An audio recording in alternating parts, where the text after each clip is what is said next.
દાખલા નંબર અથવા 23 ચતુષ્કોણ ABCD એક વર્તુળને પરિગત છે जो AB बराबर x वत्ता 2 सेंटीमीटर, BC बराबर 6.2 सेंटीमीटर, CD बराबर 8.1 सेंटीमीटर અને DA बराबर 2x - 3 सेंटीमीटर હોય તો x ની કિંમત શોધો।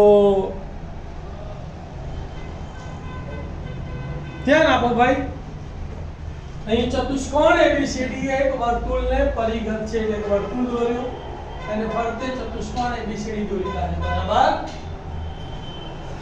तथा AB बराबर x वत्ता 2, AB बराबर x वत्ता 2 सेंटीमीटर, BC बराबर 6.2 सेंटीमीटर, CD बराबर 8.1 सेंटीमीटर અને DA बराबर 2x - 3 सेंटीमीटर આપણને આપેલા છે।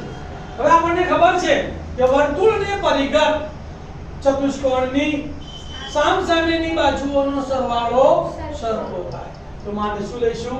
AD + BC બરાબર AB + CD, તો શું લઈશું માટે? AD + BC બરાબર AB + CD। કિંમત મૂકી, AD કેટલા છે? 2x - 3 વત્તા BC કેટલા છે? 6.2 બરાબર AB કેટલા છે? x + 2 વત્તા CD કેટલા છે? 8.1, તો 8.1 આ માઈનસ છે અને આ પ્લસ છે એટલે બાદબાકી થાય। 6.2 માંથી 3 ગયા તો 3.2 એટલે અહીંયા કેટલા આવશે? 2x મોટી સંખ્યા પ્લસ છે એટલે પ્લસ, તો 2x + 3.2 બરાબર x 8.1 + 2 એટલે 8 ને 2 10 10.1।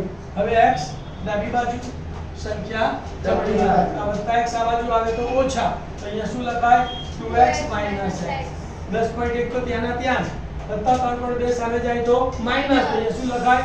10.1 - 3.2 10.1 - 3.2 એક માંથી બે જાય ના જાય એટલે એક ઉપર 10 કો લેવો પડે, એક ઉપર 0 0 ઉપર 9 અને એક ઉપર કેટલા આવશે? 11 11 માંથી બે જાય તો 9 પોઈન્ટ ના પોઈન્ટ 9 માંથી 3 જાય તો 6, તો માન x બરાબર 6.9। અહીંયા કોઈ એકમ આવશે નહીં।